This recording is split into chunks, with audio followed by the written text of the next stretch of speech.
అధ్యక్షులు రెండు రాష్ట్రాలు ఉన్నటువంటి నాయకులు కూడా ఒకసారి వేదిక మీద రావాల్సిందే కోరుతా ఉన్నాం. వచ్చి ఒక్కొక్కరి వేదిక కంటే మన యొక్క కార్యక్రమం లక్ష్యమే ముఖ్యం కాబట్టి దాన్ని దృష్టిలో పెట్టుకుని అందరూ కూడా మన్నించవలసిందిగా తెలుగు సన్నిధాన రాష్ట్ర కన్వీనర్ అదేవిధంగా రాష్ట్ర నాయకులు ఆంధ్రప్రదేశ్ ఏనుపల్లి కృష్ణ గారిని, నల్ల చిన్నారావు గారిని, ఆంధ్ర అధ్యక్షులు సిద్ధాంతుల కొండబాబు గారిని వేదిక మీద రాసిన కోరుతా ఉన్నాం. దయచేసి కూర్చోండి అన్న. అలా మీరు అదేవిధంగా బంజారా భారత్ జాతీయ కన్వీనర్ ఆంగోత్ నాగమణి గారిని కూడా వేదిక మీద రాసిన కోరుతా ఉన్నాం.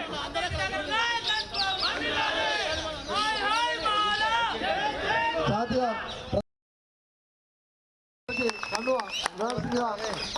బైర్ రమేష్ గారికి స్వాగతిస్తున్నాం.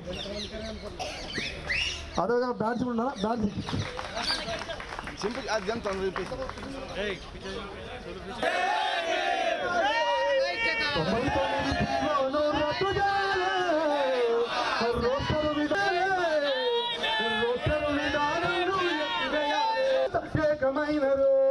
రాజ్యాంగ హక్కులకై కదలి వచ్చను ఢిల్లీకి రణముజయమాలంతా ఏకమైనరు.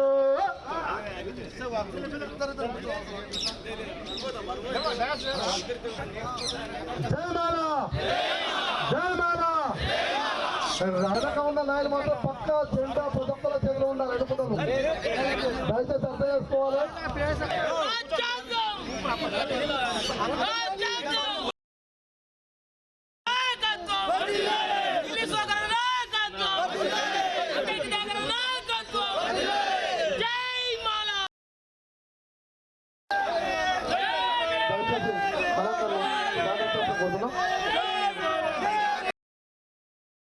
గంబుట్టిన నెల మీద పొద్దు పడితేనో ఆ పొద్దు పడుకున్న అంబేద్కర్ వదిలేనో.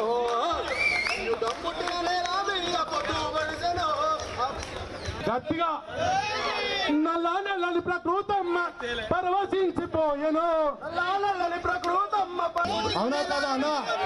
కదిలొచ్చిన వాళ్ళదా ఇలా మన మాలల ఉనికి ఏందనేది నిజంగా ఈ యొక్క మరి రాష్ట్ర ప్రభుత్వానికి కానీ కేంద్ర ప్రభుత్వం పరవశించిపోయెను. పాపల పసి పాపల ఉయ్యాలను ప్రకృతమ్మ పరవశించిపోయెను. ఆ పొద్దు పడుపున ముల్లో గల్లెను. ఆ తుమరాత్రి పల్లెల మీద వెన్నెల గురిసెను. ఆ వెన్నెల వెలుగును ముల్ల పొద్దు పడుపున ముల్ల అంబేద్కర్ వదిలెను. ఆ తుమరాత్రి పల్లెల మీద వెన్నెల గురిసెను. ఆ వెన్నెల వెలుగును ముల్ల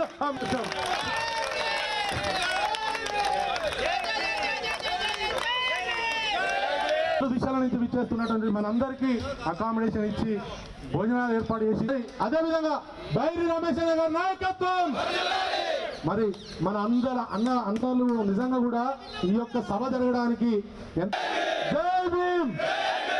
భత్తుల లింగంగౌడ గారి నాయకత్వం జై భీమ్. కాపాడుకుందాం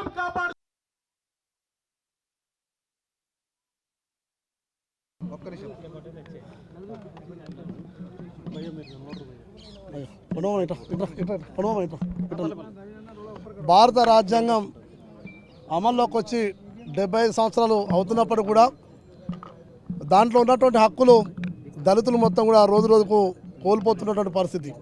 తమ రాజకీయ పార్టీలు తమ స్వార్థం కోసం దళితుల్ని ఓటు బ్యాంక్గా మలుచుకొని ఈరోజు దళితుల్ని ఆట బొమ్మల లెక్క ఆట వస్తువుల లెక్క చూస్తూ వారి జీవితాలతో చెలగాటబడుతున్నటువంటి పరిస్థితులలో రాజ్యాంగాన్ని కాపాడుకోవాల్సిన బాధ్యత దళితులే కాదు ఈ దేశ పౌరుల మీద అందరి మీద ఉందనే ఒక నిజాన్ని ప్రతి గ్రామాల్లోకి తీసుకురావడానికి ఢిల్లీ కేంద్రంగా మేము జాతీయ మానవుడుగా డాక్టర్ అద్దంకి దయాకర్ గారి నేతృత్వంలో ఈ కార్యక్రమానికి మేము శ్రీకారం చుట్టాం. దీనికి మా ఆంధ్ర అధ్యక్షులు కొండబాబు గారు, మహారాష్ట్ర అధ్యక్షులు సిద్ధాంతులు మహారాష్ట్ర అధ్యక్షులు భత్తుల లింగం గారు, అన్ని రాష్ట్రాల నుంచి కూడా ముఖ్యులందరం కూడా రావడం జరిగింది. మేము ఒకటే చెప్తున్నాం, రాజ్యాంగాన్ని రక్షించుకునే క్రమంలో మాలలుగా సైనికుల లెక్క తయారు కావాల్సినటువంటి అవసరం ఉందని చెప్పి కూడా తెలియజేసుకుంటూ, ఇంతకుముందు మా అధ్యక్షులు చెప్పినట్టుగా భారత పార్లమెంటుకు అంబేద్కర్ గారు పేరు పెట్టాలి. 15% ఉన్నటువంటి ఎస్సీల రిజర్వేషన్ను 20% పెంచే విధంగా కూడా నిర్ణయం తీసుకోవాలని చెప్పి కూడా ఈ సందర్భంగా తెలియజేసుకుంటూ రోజు రోజుకు అంతరించిపోతున్న మా అట్రాసిటీ చట్టం మొత్తం కూడా నిర్వీర్యమవుతున్న సందర్భంలో దాన్ని పకడ్బందీగా అమలు చేయాలని చెప్పి కూడా మేము డిమాండ్ చేస్తూ తెలుగు రాష్ట్రాల్లో ఎస్సీ వర్గీకరణ పేరుతో ఈరోజు మొత్తం మాలల మీద ఒక రకమైన దాడి రెండు పాలకులు జరుగుతూ ఉన్నాయి కాబట్టి దాన్ని తక్షణమే నిలిపివేయాలి, దాని మీద పునఃసమీక్ష చేసుకోవాలి. అక్కడ తెలంగాణలో ఉద్యోగాలు మొత్తం కూడా ఒక్క ఉద్యోగం కూడా గ్రూప్ 3 ఎస్సీ కేటగిరీకి రావడం లేదు. రోస్టర్ విధానం కూడా సవరించాలి. 20 లోపు 2 రోస్టర్ పాయింట్లు వచ్చే విధంగా కూడా గౌరవ ఎమ్మెల్సీ గారి నేతృత్వంలో ముఖ్యమంత్రి గారు కలిసి ఆయన ఒత్తిడి తీసుకొచ్చినా కూడా దాన్ని సాధించాలని చెప్పి కూడా ఈ సందర్భంగా విజ్ఞప్తి చేస్తున్నాం. జై భీమ్.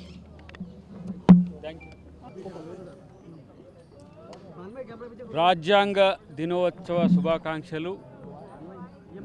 ఈరోజు జాతీయ మాలమానాడు ఆధ్వర్యంలో రాజ్యాంగ హక్కుల సాధన సభ జంతర్ మంతర్ వద్ద నిర్వహించుకుంటున్నాం.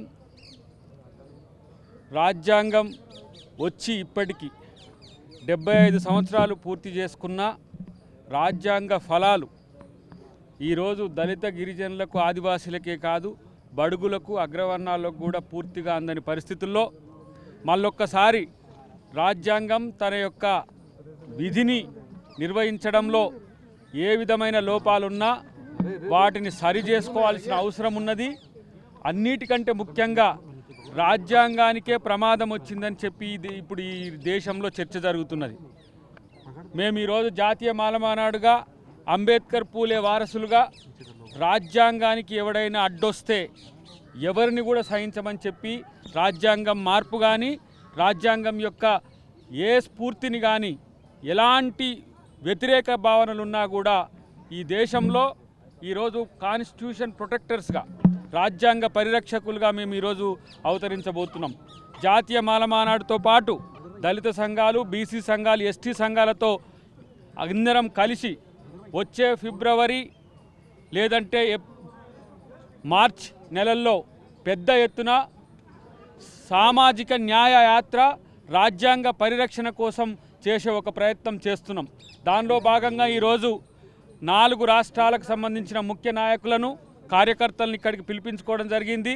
ఇంకా 2-3 రాష్ట్రాలకు సంబంధించిన వాళ్ళను మళ్ళీ జనవరి 26వ తారీఖు నాడు ఇక్కడ సమావేశం ఏర్పాటు చేసి పెద్ద ఎత్తున ఈ సామాజిక చైతన్య యాత్ర రాజ్యాంగ పరిరక్షణ కోసం అనే నినాదంతో మేము అందరం ముందుకు పోవాల్సిన పరిస్థితిని మీకు చెప్పడానికి ఇక్కడికి వచ్చిన మిత్రులారా, వివిధ రాష్ట్రాల్లో వివిధ ప్రాంతాల్లో వివిధ రకాలుగా దళితుల మీద, బడుగుల మీద దాడులు జరుగుతున్న పరిస్థితి, మహిళల మీద మరీ ఎక్కువగా దారుణాలు జరుగుతున్న పరిస్థితుల్లో రాజ్యాంగం యొక్క ఉనికినే కోల్పోయే విధంగా కొన్ని శక్తులు ప్రయత్నం చేస్తున్న పరిస్థితుల్లో ఈరోజు మేము ఈ ఉద్యమానికి ముందుకు రావడం జరుగుతున్నది. ప్రత్యేకించి ఆంధ్రప్రదేశ్లో కానీ తెలంగాణలో కానీ వర్గీకరణ జరిగిన తర్వాత మాలలకు రోస్టర్ పాయింట్ విధానంలో ఈరోజు నష్టం జరుగుతుందనే చర్చ పెద్ద ఎత్తున రావడమే కాదు, నిరసన కూడా వస్తున్న పరిస్థితుల్లో తెలంగాణ విషయంలో నేను మా ముఖ్యమంత్రి గారి దృష్టికి ఆ అంశాన్ని తీసుకుపోయినను, మళ్ళీ కూడా తీసుకుపోయి మాలలకు న్యాయం చేసే విధంగా నేను పోరాడుతూనే మాలల యొక్క హక్కుల కోసం, దళితుల యొక్క హక్కుల కోసం మేము పోరాడే ప్రయత్నం చేస్తాం. నేను ఈరోజు కాంగ్రెస్ పార్టీ ఎమ్మెల్సీగా ఉన్నా, నేను మాలమానాడు నేపథ్యంతోనే తెలంగాణ జేఏసీలో పనిచేసిన, తెలంగాణ జేఏసీలో పనిచేసినందుకే సోనియా గాంధీ గారు కానీ మా రాష్ట్ర నాయకత్వం నన్ను కాంగ్రెస్ పార్టీలోకి ఆహ్వానించింది.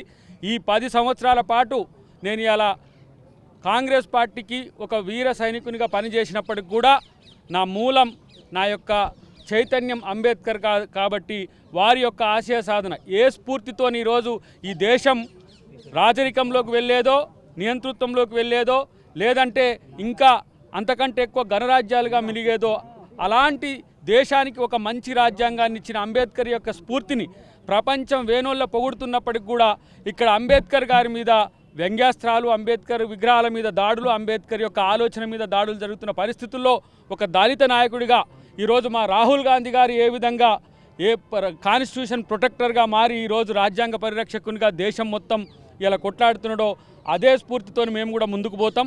కాబట్టి కాంగ్రెస్ అయినా, బీజేపీ అయినా, బీఆర్ఎస్ అయినా, వైసీపీ అయినా, టీడీపీ అయినా, ఇంకా జనసేన అయినా, ఏ పార్టీ అయినా భారత రాజ్యాంగ పరిరక్షకులుగా తెలుగు ప్రాంతాల్లో మీరు ఉండాల్సిన అవసరం ఉంది.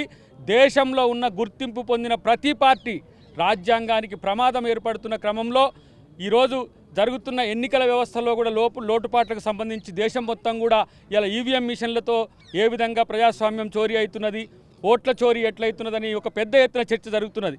ఓట్ చోరీకి ఈవీఎంల మిస్మేనేజ్మెంట్కు నేనే ప్రత్యక్ష ఉదాహరణ. 2018లో నా ఎన్నికల్లోనే 20 ఈవీఎంలు చెడిపోయిన పరిస్థితి. హైకోర్టును సుప్రీంకోర్టును ఆశ్రయించినా కూడా ఇప్పటి వరకు కూడా న్యాయం అందని పరిస్థితి.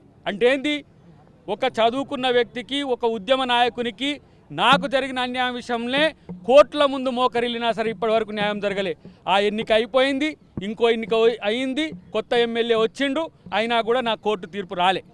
కాబట్టి మిత్రులారా, ఈరోజు న్యాయస్థానాల్లో రిజర్వేషన్ల కొరకు మేము డిమాండ్ చేస్తున్నాం, మండలిలో రిజర్వేషన్ల కొరకు డిమాండ్ చేస్తున్నాం, రాజ్యసభలో రిజర్వేషన్ల కొరకు మేము డిమాండ్ చేస్తున్నాం. ప్రత్యేకించి ఈరోజు ప్రైవేటు రంగంలో రిజర్వేషన్లు అనేది ప్రధాన ఎజెండాగా నా సంఘం భవిష్యత్తులో ఉద్యమించబోతున్నది.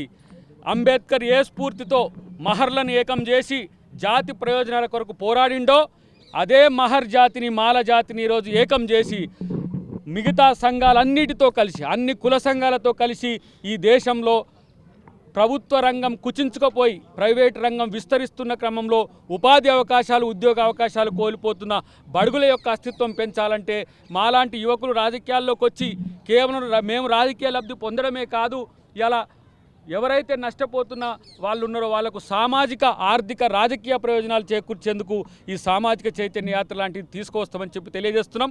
ప్రత్యేకించి ఈ రోజుల్లో మేము మాలమానాడుగా బీసీలకు రిజర్వేషన్ల విషయంలో సంపూర్ణ మద్దతునిస్తున్నాం. తెలంగాణలో జరుగుతున్న 42% రిజర్వేషన్లకు కోర్టులు కానీ, రాజకీయ పక్షాలు కానీ సమర్థించాలని కోరుతున్నాం. ఆంధ్రప్రదేశ్లో కూడా బీసీలకు జనాభా ప్రాతిపదికన స్థానిక సంస్థల్లో ఎన్నికల్లో వాళ్ళకు అవకాశాలు కల్పించాలని, భవిష్యత్తులో ఏదైతే అంబేద్కర్ గారు కోరుకున్నారో బీసీలకు చట్టసభల్లో రిజర్వేషన్లు, మహిళలకు చట్టసభల్లో రిజర్వేషన్లు, మహిళలకు చట్టసభల్లో రిజర్వేషన్ల కొరకు బిల్లు అయింది కాబట్టి బీసీల కొరకు కూడా పోరాడతాం. అదేవిధంగా మా జాతి యొక్క అస్తిత్వం గురించి ఎవరు తక్కువ చేసినా, ఎవరు తక్కువ చేసినా చూసినా సహించేది ఉండదని చెప్పి తెలియజేస్తూ, ప్రత్యేకించి నేను ఈరోజు ఢిల్లీలో ఈ కేంద్రకంగా ఎందుకు పెడుతున్నంటే, దళితుల మీద అతిపెద్ద కమ్యూనిటీ దేశంలో 30 కోట్ల పైచిలుకు జనాభా ఉన్న దళితుల మీద జరుగుతున్న దాడులు కావచ్చు, రాజ్యాంగపరమైన హక్కులు కల్పించకపోవడంలో రాష్ట్ర ప్రభుత్వాలు అనుసరిస్తున్న తీరును కూడా దేశవ్యాప్తంగా ఒక ఉద్యమం చేయడానికి ప్రయత్నం చేస్తున్నాం. కాబట్టి మీరందరూ సహకరించాలని విజ్ఞప్తి చేస్తున్నాం. ప్రధానమంత్రి మోడీ గారికి ఒక విజ్ఞప్తి ఏంటంటే, నేను కాంగ్రెస్ పార్టీ అయినా ఒక మాలమానాడు సంఘంగా నేను చెప్తున్నా, ఇవాళ పార్లమెంటుకు అంబేద్కర్ గారి పేరు పెట్టాలని మేము ఈరోజు డిమాండ్ చేస్తున్నాం. భారత పార్లమెంటు ఈరోజు ఉన్నది అని అంటే అది అంబేద్కర్ గారి కృషి వల్ల. వారికి ఆ గౌరవం ఇవ్వాల్సిన అవసరం ఉంది. కాబట్టి మీ అమిత్ షా గారు అంబేద్కర్ గారిని వ్యతిరేకించినా మీరు అంబేద్కర్ గారిని గుండెల నిండా నింపుకుంటారు. కాబట్టి అంబేద్కర్ గారి పేరును పార్లమెంటుకు పెట్టాలి. ఏదైతే రిజర్వ్ బ్యాంక్ ఆఫ్ ఇండియా పుట్టుకకే కారణం అంబేద్కర్ గారు. కాబట్టి రిజర్వ్ బ్యాంక్ ఆఫ్ ఇండియాకు ఇలా దాంట్లో ముద్రించే నోట్లలో అంబేద్కర్ గారు చిత్రపటాన్ని కూడా పెట్టాలని చెప్పి ఈరోజు మేము డిమాండ్ చేస్తున్నాం. ఇలాంటి కొన్ని డిమాండ్లతో రేపు దేశవ్యాప్తంగా ఉద్యమం చేస్తున్నాం. కాబట్టి మీరు అందరూ సహకరించాలని చెప్పి విజ్ఞప్తి చేస్తూ, జై భీమ్, జై భీమ్, జై మాలా. ఇంకా అందుకే కొద్దిగా కన్ఫ్యూజన్ అంటే కూడా కొంచెం చెప్పండి దయచేసి ఏమన్నా కూడా.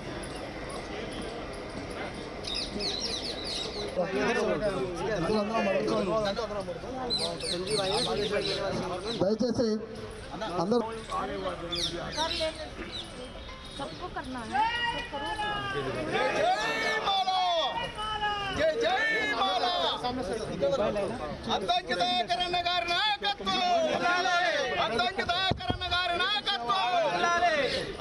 జై మాలా, జై మాలా, అద్దంకిదాకరణ గారి నాయకత్వం, పిల్లి సుధాకర్ గారి నాయకత్వం, రమేష్ గారి నాయకత్వం, కొండబాబన్న గారి నాయకత్వం.